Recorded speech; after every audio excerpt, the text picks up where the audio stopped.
नमस्कार साथियों, हिंदी साहित्य के विद्यार्थियों के लिए डीयू पाठ्यक्रम पर आधारित मैं एक नया वीडियो लेकर आपके सामने उपस्थित हूँ। आज के वीडियो में हिंदी कहानी जो कि आपका पेपर लगा हुआ है DSC 3 नाम से, इसके प्रीवियस ईयर क्वेश्चन पेपर्स पर मैं बात करने वाली हूँ और मैं ये भी बताऊँगी कि आपको क्वेश्चन कैसे अटेम्प्ट करने हैं।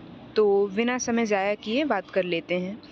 आपको 90 अंक का प्रश्न पत्र मिलेगा, ये तो आपको अभी तक पता चल ही गया होगा। साथ ही साथ 3 घंटे आपको इस पेपर को करने के लिए दिए जाएंगे। हिंदी कहानी आपके पेपर का नाम है। आगे बात करते हैं। पहला प्रश्न जो है सप्रसंग व्याख्या को लेकर होगा, या फिर यूँ कहें कि व्याख्या को लेकर 2 प्रश्न आपको दिए जाएंगे। दोनों में आपके पास ऑप्शंस होंगे, आप पे डिपेंड करता है कि आप कौन सा। तो बात कर लेते हैं। यहाँ पर पहली व्याख्या दी गई है, 4 दिन तक पलक नहीं झपी, बिना फेरे घोड़ा बिगड़ता है। तो ये आपने अगर एक भी बार रीडिंग मारी होगी कहानियों की तो ये आपको समझ आ गया होगा। ये चंद्रधर शर्मा गुलेरी जी द्वारा रचित, उसने कहा था कहानी से ये पैराग्राफ लिया गया है। आगे बात करते हैं। आसिन कातक के भोर में छा जाने वाले कुहासे से हीरामन। यहाँ पर आपने हीरामन का नाम सुनते ही आपके दिमाग में क्लिक किया होगा कि एक कहानी जो है या फिर ये जो पैराग्राफ है ये तीसरी कसम कहानी से लिया गया है। तीसरा जो व्याख्या के पर्पज से दिया गया है पैराग्राफ, ये गजाधर बाबू बैठकर चाय और नाश्ते का इंतज़ार कर रहे थे। ये जो है पैराग्राफ ये वापसी कहानी से लिया गया है। और घा दे रखा है, सारा घर मक्खियों से भनभना रहा था। ये जो है दोपहर का भोजन कहानी से ये पैराग्राफ संकलित है। आगे बात करते हैं। दूसरा जो प्रश्न है उसने कहा था कहानी से है, इसकी मूल संवेदना पूछी गई है।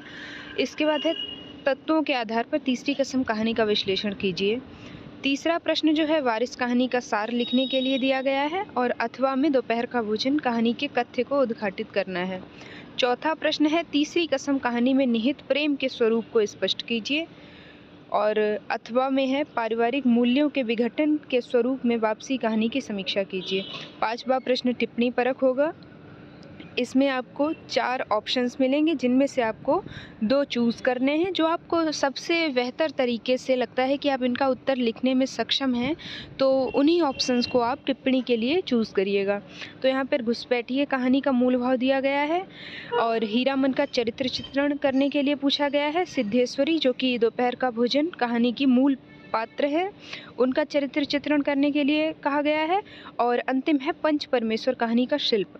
ये तो हो गया हिंदी कहानी का एक पेपर। मेरे पास हिंदी कहानी का एक और पेपर पड़ा हुआ है, वो भी मैं आपको दिखा देती हूँ। तो ये मैंने ओपन कर लिया है, ये हिंदी कहानी का ही दूसरा पेपर है अपडेटेड पैटर्न पे। तो इसमें बिना समय ज़ाया किए ये भी देख लेते हैं। इसमें भी आप देख रहे होंगे कि 2 सप्रसंग व्याख्या आपको करनी होंगी, 4 दी जाएंगी। जो आपको सबसे ज़्यादा बेहतर तरीके से जो कहानी याद है, जिस कहानी का सारांश आप बेहतर तरीके से याद रख पा रहे हैं, उसी का आप जो है सप्रसंग व्याख्या करें। तो पहला दे रखा है राम राय में भी कोई लड़ाई है, दिन रात खंदकों में बैठे। आपको समझ आ गया होगा ये लहना सिंह का संवाद है और ये उसने कहा था कहानी से लिया गया है जो कि गुलेरी जी द्वारा रचित है। दूसरा आता है पत्र संपादक अपनी शांति कुटी में बैठा हुआ है, ये भी आप देख लीजिएगा। और तीसरा जो आता है घा सामनाथ सिगरेट मुंह में रखे सिकुड़ी आंखों से श्रीमती के चेहरे की ओर देखते हुए, ये आप पूरा पढ़ लीजिएगा क्योंकि फिर वीडियो काफ़ी लंबी हो जाती है। हालांकि ये चीफ की दावत कहानी से संकलित है। अगला आता है रमेश चौधरी से फ़ोन पर यह समाचार पाकर। ये जो है आपकी अंतिम कहानी जो आपके पाठ्यक्रम में संकलित है, घुसपैठिए से ली गई है। इसके बाद कहानी के तत्वों के आधार पर उसने कहा था कहानी का विश्लेषण करने के लिए कहा गया है। 17 नंबर का क्वेश्चन है। इसके लिए आप 3 पेज से लेकर 4 पेज तक का उत्तर लिखेंगे तो पर्याप्त होगा। बस शर्त ये है कि आपको जो है कंटेंट पे ध्यान देना है, ना कि आपको पेज भरने पे ध्यान देना है। आगे बात करते हैं पंच परमेश्वर कहानी के शीर्षक की सार्थकता पर विचार करना है। इसके बाद तीसरी कसम कहानी में निहित मूल संवेदना की विवेचना करनी है। आगे बात करते हैं अथवा में दे रखा है चीफ की दावत कहानी आधुनिक सामाजिक मूल्यों में संक्रमण से उपजी मानसिकता की कहानी है। ये कथन जो है आपको स्पष्ट करना है। चौथा प्रश्न है वारिस कहानी के आधार पर मास्टर जी का चरित्र चित्रण कीजिए। अथवा में है वापसी कहानी के कथ्य को उद्घाटित कीजिए।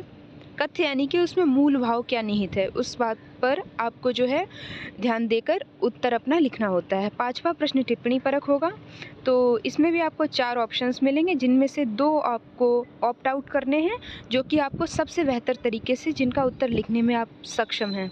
तो क है जुम्मन शेख का चरित्र चित्रण, ये पंचपरमेश्वर कहानी का एक मुख्य पात्र है।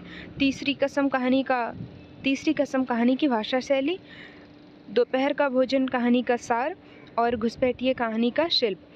तो ये तो हो गया अपडेटेड पैटर्न पर आधारित आपका प्रश्न पत्र।